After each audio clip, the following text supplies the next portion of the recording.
Katie Gardner, and I'm author of Brave Enough and Finding Balance. I write books that feature teenagers with chronic illness or a disability of some sort, because I am a person who lives with a chronic illness and a disability. I had cancer when I was a kid, and I'm an amputee, and I don't use a prosthesis, so I choose just to use crutches in my everyday life. And that impacts my writing and everything that I do. And so I think a lot about what kind of book I wanted as a teenager. And I said in our earlier video that the most influential book for me as a teenager was a book called Don't Die, My Love by Lorleen McDaniel. And I loved all of Lorleen McDaniel books. I just loved all of them. And they all featured teens with chronic illness and disability. And I loved all of them dearly. And at the time, I didn't think much about it, but they, almost all of the titles had die in them. And I was really living. And so I've kind of taken that idea and played with it in my own writing. Like, I want to write books about teens with chronic illness and disability who are living and what our lives are like now with that. So that is where I kind of get my ideas from. Like, what haven't I seen in a book that maybe has a character that has this? In my first two books, I write about amputees because I never saw a girl who didn't choose to wear a prosthesis.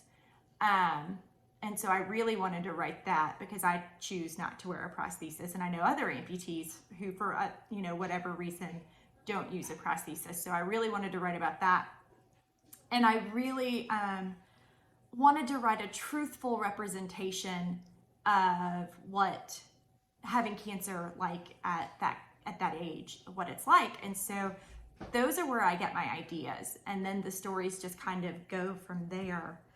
If I could give you any writing advice, it would be to do what works best for you. Some writers really have to write every day. I don't. I can't. My brain just doesn't work that way, but I'm always thinking about it. So do what works for you in that sense.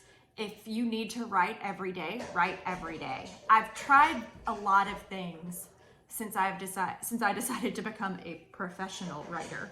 And for every day for a month, I wrote every day. And it just didn't always work out. There were days that I felt like I was spinning my wheels. I wasn't getting anywhere. And I kept thinking about like what else I should be doing.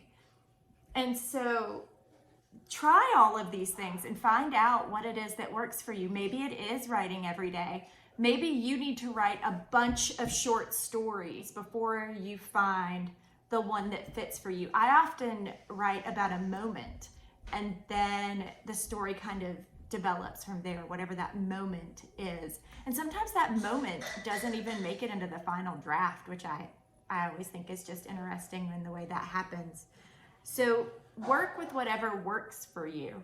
I am struggling right now as a writer with us all being inside because I do my best work, and I write the best and have the most focus when I can actually be outside, when I can be in a Starbucks or in a coffee shop somewhere around where I live, and I can write there. I do best in that kind of situation. So being at my house and working is a lot harder.